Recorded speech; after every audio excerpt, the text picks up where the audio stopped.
जय माता दी। ऐसी वाणी बोलिए मन का आपा खोए, औरन को शीतल करे आप ही शीतल होए, अर्थात शांत स्वभाव से रहें। हेलो, आई एम डॉक्टर महिमा Chaturvedi, astrologer and vastu consultant. सबसे पहले आप सभी को, लियो के साथ आप सभी को wish you a very happy new year. आने वाला साल आप लोगों के लिए बहुत अच्छा रहे और जीवन में आपको सारी खुशियां मिले। आपके जीवन में जिस भी तरीके के टेंशन है, नेगेटिविटी है, वो सब दूर हों। मैं जानती हूँ कि आप लोग इस समय बहुत राशिफल देख रहे हैं, वीडियोस देख रहे हैं, रील्स देख रहे हैं, लेकिन उसमें कई बार ये कहा जा रहा है कि शनि की ढैया स्टार्ट होने वाली है, कहीं 7.5 होने वाली है, राहु केतु की स्थिति ऐसी है। तो लियो वाले घबराएं नहीं, क्योंकि साध्य जो होता है उसी में हम कहते हैं कि समाधान भी होता है। तो कहीं ना कहीं लियो वाले, ये बात सही है कि उनकी ढैया स्टार्ट होने वाली है। और हम इस चार्ट में देखेंगे कि 2025 के लिए, 2025 के लिए लियो का राशिफल कैसा रहने वाला है। ये जो हम वीडियो बना रहे हैं ये आपकी जन्म राशि और आपकी चंद्र राशि के आधार पर है। जैसे मैंने पहले भी बताया है कि आपको अगर नहीं पता कि आपकी राशि कौन सी है तो आप अपना चार्ट खोलें, अपनी कुंडली खोलें और देखें कि आपका चंद्रमा कहाँ बैठा है। जहां आपका चंद्रमा है वहां क्या नंबर लिखा है वही आपकी राशि है। जैसे यहाँ पर मून है और यहाँ नंबर 5 है तो आपकी राशि लियो है। ये जो वीडियो है ये लियो राशि वालों के लिए है, लेकिन इसका मतलब ये नहीं है कि जितने भी लियो हैं उनके लिए सेम ही राशिफल रहेगा। आप किसी भी एक विशेषज्ञ को अपनी कुंडली दिखाएं और उसके बाद आपकी जो ग्रहों की स्थिति है उसके हिसाब से आप प्रेडिक्शंस को फॉलो करें।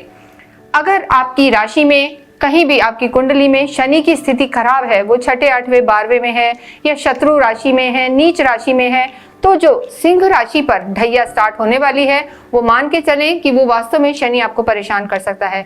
लेकिन अगर आपकी राशि में शनि की स्थिति अच्छी है, वो उच्च के हैं, मित्र राशि में है, तो आप मान के चलें कि ये जो ढैया रहेगी वो आपको रंक से राजा बना देगी।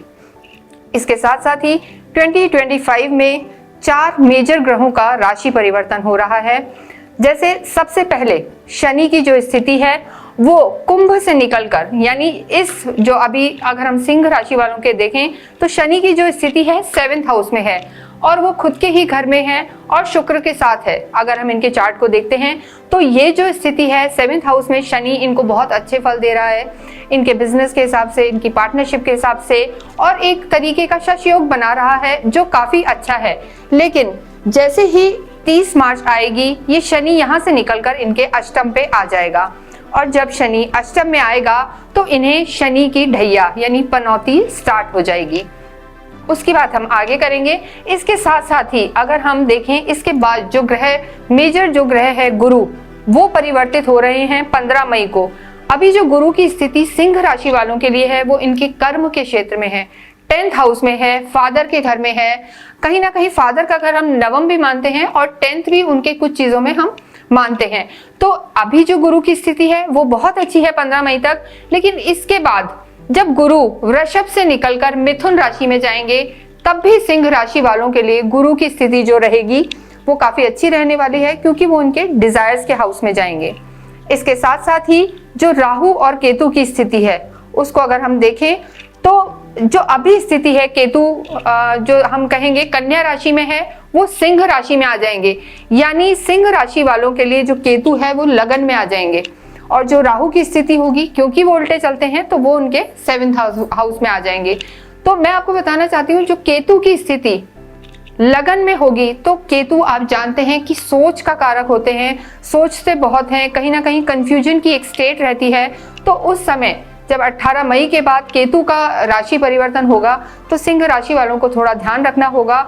उनको अपने जो हम कहते हैं टेम्परामेंट जो होता है, उनका गुस्सा होता है, वो एकदम ट्रिगर हो सकता है, नींद को वो डिस्टर्ब कर सकते हैं। केतु जब यहाँ आ जाते हैं तो कहीं ना कहीं वो नींद को भी डिस्टर्ब करते हैं, लेकिन हाँ उनका लैंग्वेज पे काफी कमांड होगा, उनका माइंड काफी शार्प हो जाएगा और जो इनकी स्थिति है, जो बात करने का तरीका है, जो इनकी बोली है, उस सब में या काम निकलवाने में ये बहुत ज्यादा एक्टिव हो जाएंगे, शार्प हो जाएंगे। तो उस स्थिति से केतु की स्थिति अच्छी है, लेकिन केतु और राहु एक दूसरे के आमने सामने हो जाएंगे।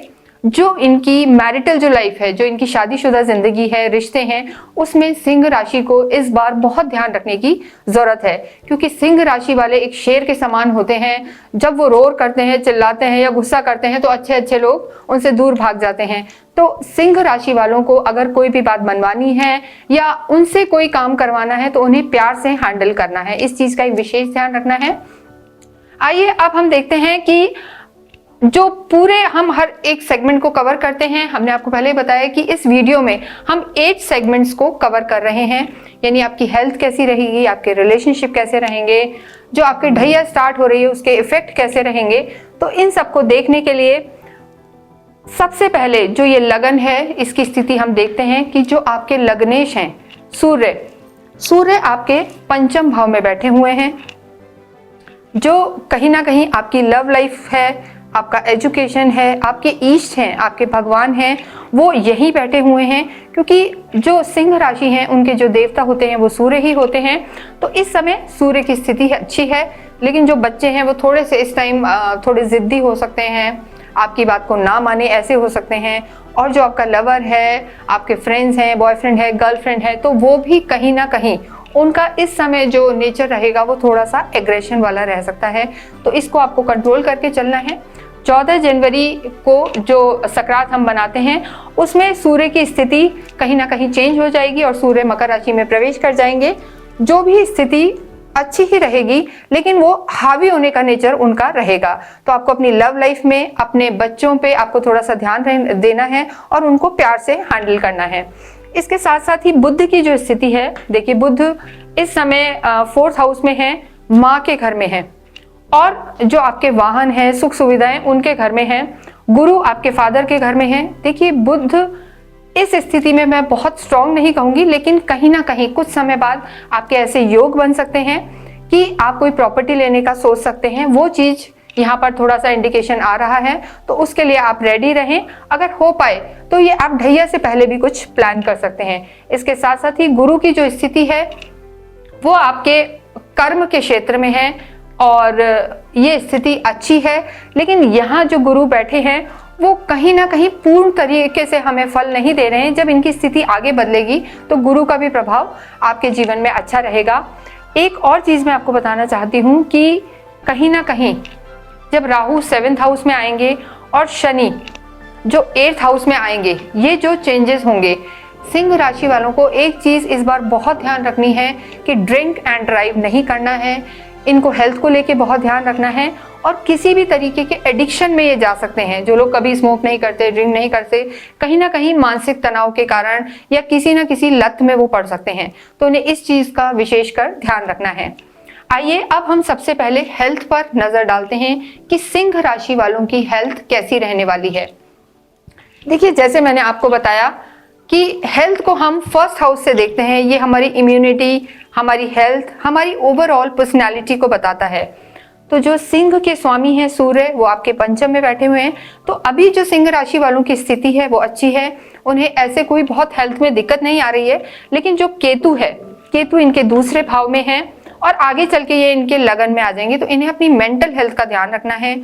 और जब ये बोलते हैं तो गुस्सा, जिससे बीपी ना बढ़े या हार्ट से रिलेटेड कोई प्रॉब्लम ना हो, इस चीज का सिंह राशि वालों को ध्यान रखना है। और दूसरी चीज, यहाँ ये हिस्सा जो होता है दांतों का भी होता है, तो आपको डेंटल इश्यूज रह सकते हैं, उसमें भी आपको थोड़ा सा ध्यान रखना है। स्पेशली आपकी मदर की हेल्थ के लिए अगर हम देखते हैं तो स्टमक से रिलेटेड कोई ना कोई इशू या प्रॉब्लम्स उनको आ सकती हैं। लव एंड रिलेशनशिप, लव और रिलेशनशिप के लिए मैंने आपको बताया कि लव लाइफ जो होती है वो हम पंचम भाव से देखते हैं और यहाँ सूर्य विराजमान है। तो सिंह राशि वालों को गुस्सा तो बिल्कुल छोड़ देना है, वरना पक्का मान के चलिए कि उनकी लव लाइफ खराब हो सकती है। और केतु भी इनके वाणी भाव में है, तो गुस्से में क्या बोलेंगे इनको पता ही नहीं रहेगा। तो लव लाइफ को थोड़ा सा ध्यान रख के चलें। और सूर्य जब परिवर्तन करेंगे उसके बाद इनकी लव लाइफ ठीक रहेगी। और आगे जब गुरु भी चेंज होंगे 15 मई के बाद, तो उसकी सीधी दृष्टि इनके पंचम पर पड़ेगी, सप्तम पर पड़ेगी और नवम पर पड़ेगी। तो सिंह राशि वालों के लिए 15 मई के बाद जो समय होगा, हालांकि इनकी ढैया 60 हो चुकी होगी, लेकिन इन्हें गुरु बहुत चीजों से निकाल कर ले जाएंगे। क्योंकि सिंह राशि वालों के लिए जो गुरु होते हैं वो गुरु इनके कारक होते हैं, वो कहीं ना कहीं इनके पंचम भाव के स्वामी हैं। तो इनके लिए बहुत अच्छा फल देने वाले गुरु होते हैं और कारकत्व उनका रहता है। इसके साथ साथ ही अदर रिलेशनशिप में चीजें ठीक रहने वाली हैं अगर ये अपने टेम्परामेंट को कंट्रोल करके चलते हैं। इसके साथ साथ ही मैरिज की जो स्थिति है, मैंने आपको बताया है कि अभी जो स्थिति है यहाँ पर शनि है और शुक्र है, ये शश योग बनाता है। अभी 30 मार्च तक की स्थिति इनकी ठीक है, मैरिड लाइफ में कोई इशू नहीं है। लेकिन जैसे ही इनकी पनौती स्टार्ट होगी तब शनि अष्टम में आ जाएंगे। शनि जब अष्टम में आएंगे तो डेफिनेटली मान के चलिए शनि के उतने अच्छे प्रभाव नहीं रहेंगे, इनका गुस्सा बहुत हो जाएगा, बहस हो जाएगी। सबसे ज्यादा इनको इस साल अपने मैरिड लाइफ पर ध्यान देना है। तो ये जो स्थिति है, तो मैरिड लाइफ को मैं सेकंड हाफ में बहुत बेटर नहीं कहूंगी, चीजों को अवॉइड करें, गुस्सा कम रखें, क्योंकि आगे राहु भी इनके 7th हाउस में आ जाएगा। देखिए जब राहु यहाँ आएगा तो कहीं ना कहीं पार्टनरशिप और बिजनेस के लिए तो बहुत अच्छा है, आपको नई नई अपॉर्चुनिटीज देगा, लेकिन पर्सनल लाइफ में, मैरिड लाइफ में थोड़े से इशू क्रिएट कर सकता है। अगर कहीं किसी की बात चल रही है शादी की या कुछ ऐसा चल रहा है तो आप उसको कोशिश करें कि 30 मार्च से पहले पहले या मई से पहले पहले उस मैटर को आप क्लोज करें।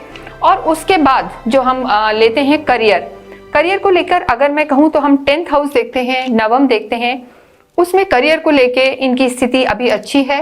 ढैया होने के बाद, ढैया स्टार्ट होने के बाद थोड़ा सा इनकी चीजों में स्लो डाउन आ सकता है, लेकिन फिर भी गुरु अगेन इनके प्रॉफिट हाउस में चले जाएंगे तो करियर सिंह राशि वालों के लिए बहुत अच्छा रहेगा। इस साल वो बहुत पैसा कमाएंगे और इनको नई नई अपॉर्चुनिटीज मिलेंगी। अगर कोई बाहर ट्रैवल करना चाहते हैं फॉरेन में तो वो भी ये कर सकते हैं। इसके साथ जो फाइनेंस की स्थिति है, जैसे मैंने आपको बताया केतु यहाँ से हटेंगे तो इनका फाइनेंस भी खुलेगा, तो वो स्थिति इनके लिए अच्छी रहेगी। यानी पैसा और बिजनेस या जॉब, उसमें इनको अच्छी अच्छी अपॉर्चुनिटीज मिलेंगी, बशर्ते इन्हें अपॉर्चुनिटी को खोना नहीं है और अपने ईगो को साइड में रखना है। इसके साथ जो आता है इसके बाद स्टूडेंट्स का, मैंने आपको बताया स्टूडेंट के लिए हम 5th हाउस देखते हैं। एजुकेशन के हिसाब से फर्स्ट हाफ बहुत स्ट्रांग नहीं कहूंगी। अगर इन्हें कोई एग्जाम देना है, कोई इन्हें आगे हायर एग्जाम देने हैं या कहीं बाहर जाके पढ़ना है, फॉरेन स्टडीज करनी है, तो 15 मई के बाद ये करें। 15 मई के बाद जब गुरु 11th हाउस में आएंगे तो उसकी सीधी दृष्टि इनके पंचम, सप्तम और नवम को प्रभावित करेगी। तो उसके बाद गुरु की जो पोजीशन रहेगी उसमें एजुकेशन स्टूडेंट्स के लिए काफी अच्छा रहेगा, उन्हें नए नए अपॉर्चुनिटीज मिलेंगी, बस उनको फोकस होकर रहना है। इसके बाद स्पिरिचुअलिटी की हम बात करते हैं। देखिए जो सिंह राशि वाले होते हैं वो काफी आध्यात्मिक होते हैं, वो हर चीज में भगवान को साथ लेकर चलते हैं, तो स्पिरिचुअल तो ये लोग होते हैं। लेकिन कहीं ना कहीं अभी जो गुरु की स्थिति है उसके बाद जब 15 मई को गुरु 11th में आएंगे, यानी वृषभ को छोड़कर वो मिथुन राशि में प्रवेश करेंगे, तो इनका आध्यात्मिक रुझान और बढ़ेगा।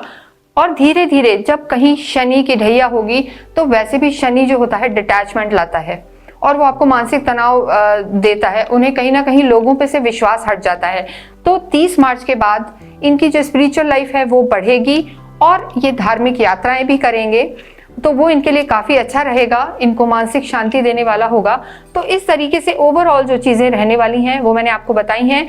मंगल की स्थिति बहुत स्ट्रांग मैं नहीं कहूंगी यहाँ पर, और मंगल अभी ये मान के चलें कि 2.25 साल के बाद वक्रीय हुए हैं और ये अभी तीसरे, चौथे और 5वें यानी इन राशियों में, सिंह में, मिथुन में और कर्क में कहीं ना कहीं बार बार चेंजेस ला रहे हैं। तो कॉन्फिडेंस इनको बनाकर रखना है, ये इनके लिए बहुत जरूरी है, क्योंकि कहीं ना कहीं मंगल ने भी इन्हें कुछ समय से परेशान किया हुआ है। इसके बाद हम इनका लक फैक्टर देखते हैं। देखिए लक की जो स्थिति है, भाग्य की जो स्थिति है, क्योंकि चाहे इनकी पनौती स्टार्ट हो, चाहे राहु केतु इनके केंद्र में आ जाएं, लेकिन जो गुरु है, आप किसी के भी डराने से डरे नहीं। जो गुरु का राशि परिवर्तन होगा उसके बाद इनके भाग्य में बहुत स्ट्रांगनेस आएगी, बहुत प्रबलता आएगी, इनका भाग्य इनका साथ देगा।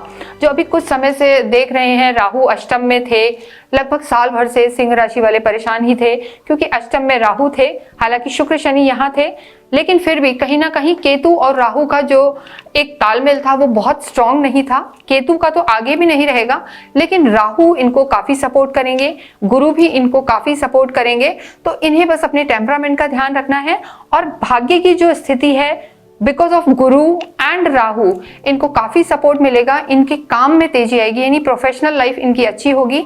बस इन्हें किसी भी एडिक्शन में नहीं जाना है और भगवान का नाम लेना है, स्पिरिचुअली कनेक्टेड रहना है ज़्यादा। तो इस तरीके से सिंह राशि वालों के लिए अगर मैं भाग्य की स्थिति देखूं तो 70 से 30%, 70% इनका भाग्य आगे इनको साथ देगा। अब क्या करें कि ये सब परेशानियां दूर हों? इसके लिए देखिए इम्पॉर्टेंट है जो हम रेमेडीज कहते हैं, जो हमारा लास्ट 8th सेगमेंट है रेमेडीज में, क्योंकि इनके स्वामी सूर्य हैं तो इन्हें सूर्य को अवश्य जल चढ़ाना चाहिए। सभी सिंह राशि वालों के लिए सूर्य को जल चढ़ाना अति आवश्यक है। और जब आप सूर्य को जल चढ़ाएं तो आप गायत्री मंत्र का जाप करें। इसके साथ साथ ही क्योंकि आपकी शनि की ढैया स्टार्ट होगी तो आपको शनि का भी जो मंत्र है ओम शम शनिश्चराय नमः, ये भी आपको करना है। इसके साथ साथ आपको एक हनुमान चालीसा करनी है। और अगर हो पाए तो आपकी मैरिड लाइफ अच्छी रहे, आपके जीवन में शांति रहे, तो आप एक गौरी शंकर रुद्राक्ष यानी शिव पार्वती का जो रूप होता है उसे आप धारण कर सकते हैं, जो आपको कई तरीके के एडिक्शन और क्रोध से दूर रखेगा। ये था सिंह राशि का राशिफल। इसके अलावा आपकी कोई क्वेरी हो, आपको जानना चाहते हैं तो आप हमसे संपर्क कर सकते हैं। Thank you and wish you a very happy new year.